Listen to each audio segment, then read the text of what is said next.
तो कांग्रेस के सिर्फ 5 या 4 एमएलए के साथ बैठे हैं, वही लोग हिजाब के मसले में कोर्ट को गए। तो मेरे शरिया को मेरी रिक्वेस्ट है कि भाई वो जाना है अपने कांग्रेस ऑफिस में, इधर पे आना है तो पूरे लोग आना है। अस्सलाम वालेकुम नाज़रीन, मैं सफदर खैसर और आप देख रहे हैं कौसर न्यूज़। जैसा कि हम तमाम ने देखा कि गुज़िश्ता रोज़ अज़ान के मसले को लेकर अमीर शरीयत दामद बरकातहम की सदारत में एक अहम इजलास का इनेकाद सबील इरशाद में अमल में लाया गया, जिसमें मुआहिदीन के तौर पर कांग्रेस के अरकान असम्बली शरीक दिखाई दिए। इस सिलसिले में सोशल एक्टिविस्ट आलम पाशा का कहना है कि इस इजलास में क्यों जनता दल यस हो या बीजेपी हो या एमआईएम हो और चाहे एसडीपी हो, इन तमाम पार्टियों के लीडरान को शामिल किस लिए नहीं किया गया। आलम पाशा के की गई नाराज़गी आइए देखें।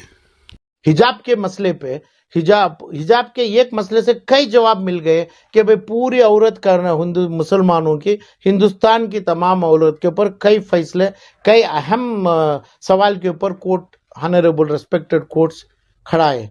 तो ये जरूरी क्या था, जब माहौल हमारा नहीं है, जब बारिश नहीं पड़ रहा है, आप क्या आर्टिफिशियल कितना बारिश गिराएंगे? क्यों गए थे ये लोग, कौन गए थे?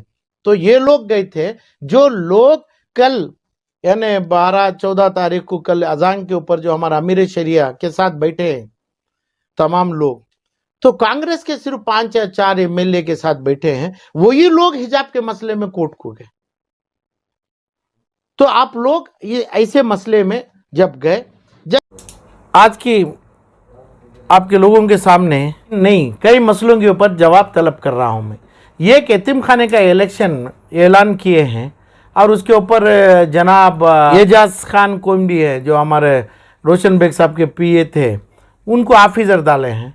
2000 रुपये इलेक्शन का अपना मेंबरशिप मांग रहे हैं, 2000 रुपया वो अपने बैलास में भी डाले, वो बहुत ज़्यादा है, उन्होंने कर नहीं पाते हैं, जो भी उसको कम नहीं कर पाते हैं। तो ये इलेक्शन डिक्लेयर भी कर दिए, यानी इलेक्शन ऑफिसर को वो ऑफिस खाली पड़ा है अभी यतीम खानों का।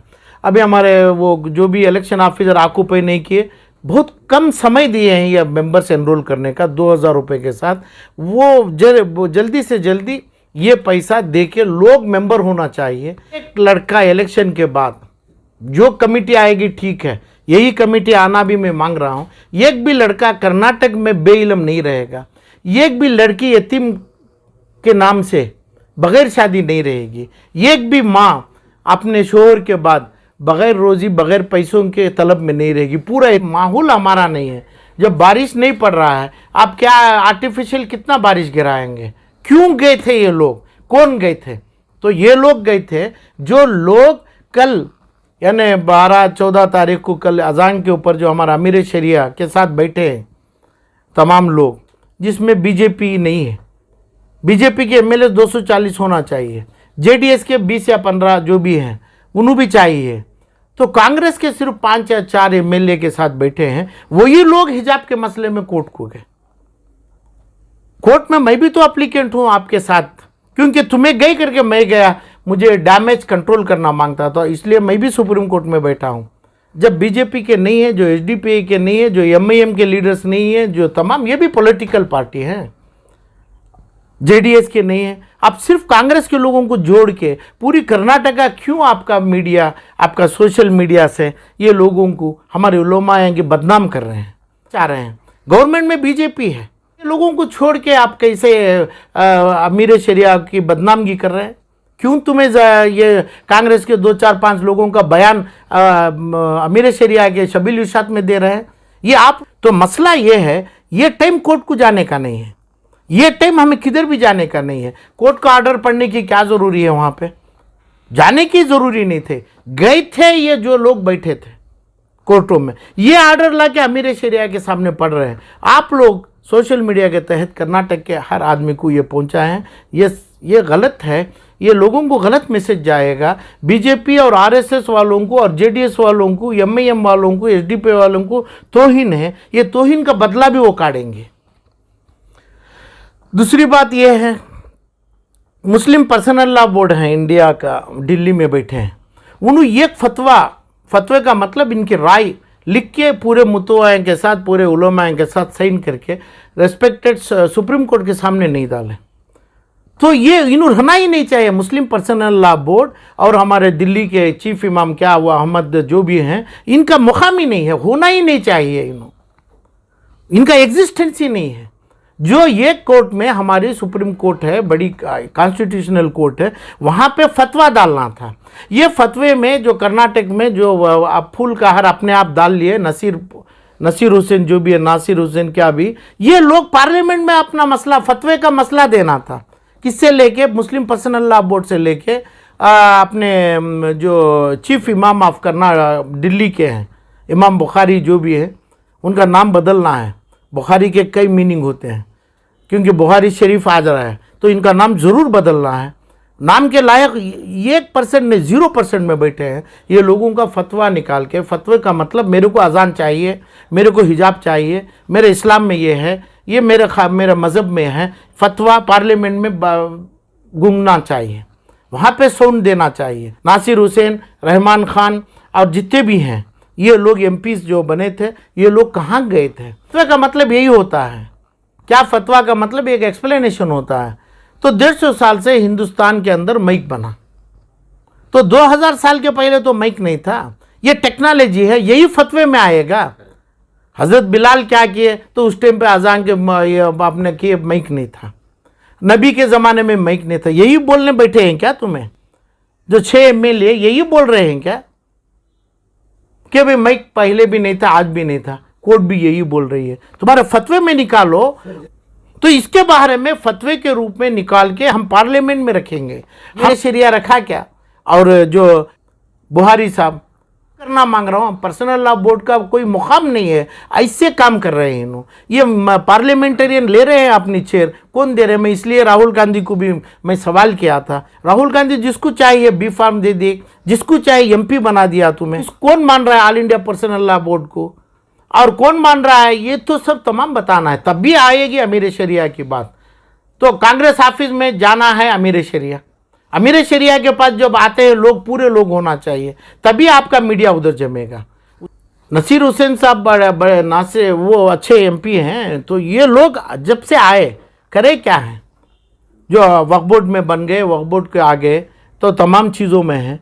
तो ये जो चीज़ सही करना है, तो गंदी करने इसको राहुल गांधी की परमिशन नहीं चाहिए, सिर्फ मुसलमानों की परमिशन चाहिए। वजू से होके जो मुसलमान दुआ करेगा, जो देगा वजू के रूप में, वही चाहिए।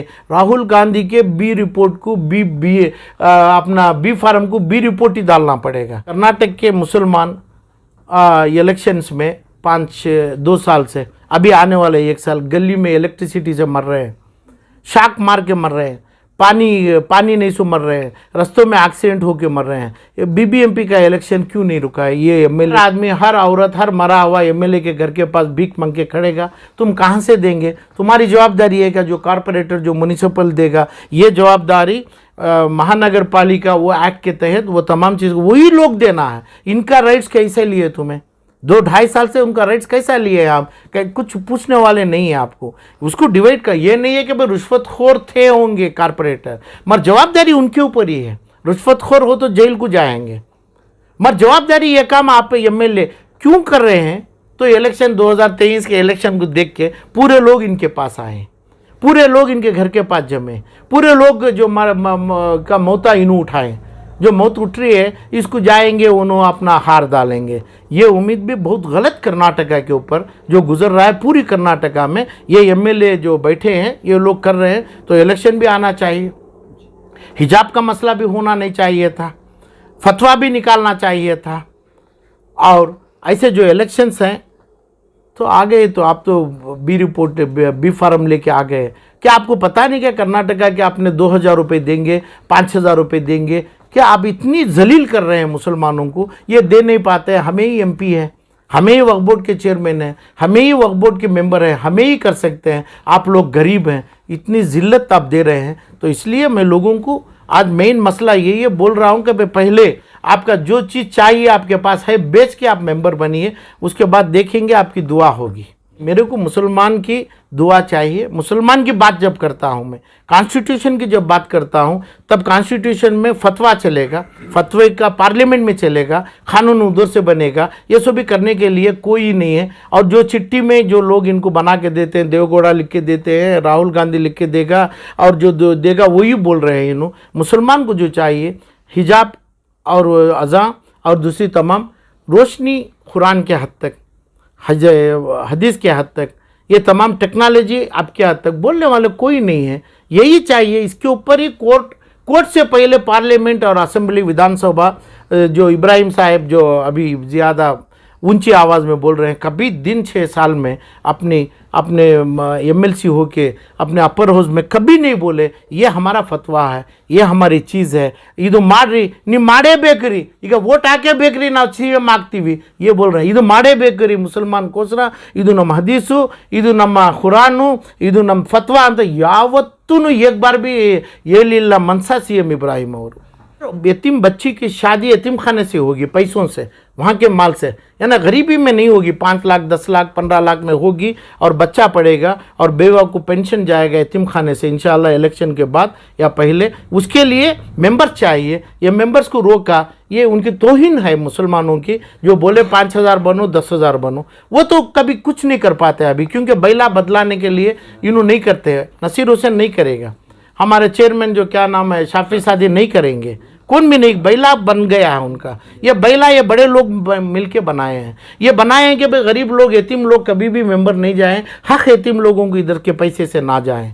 तो ये बदल लेंगे, नहीं होता नहीं है, मगर इनके ऊपर गुनाह है। और तुरंत जल्दी से जल्दी ये लोग कम से कम अपनी भी ताकत बताने के लिए, आपके घरों में कोई जेवरात है, कोई चीज़ है, बेच के बता के रसीद लेके जाके उधर का मेंबरशिप लीजिए। बहुत कम समय दिया है ये लोग।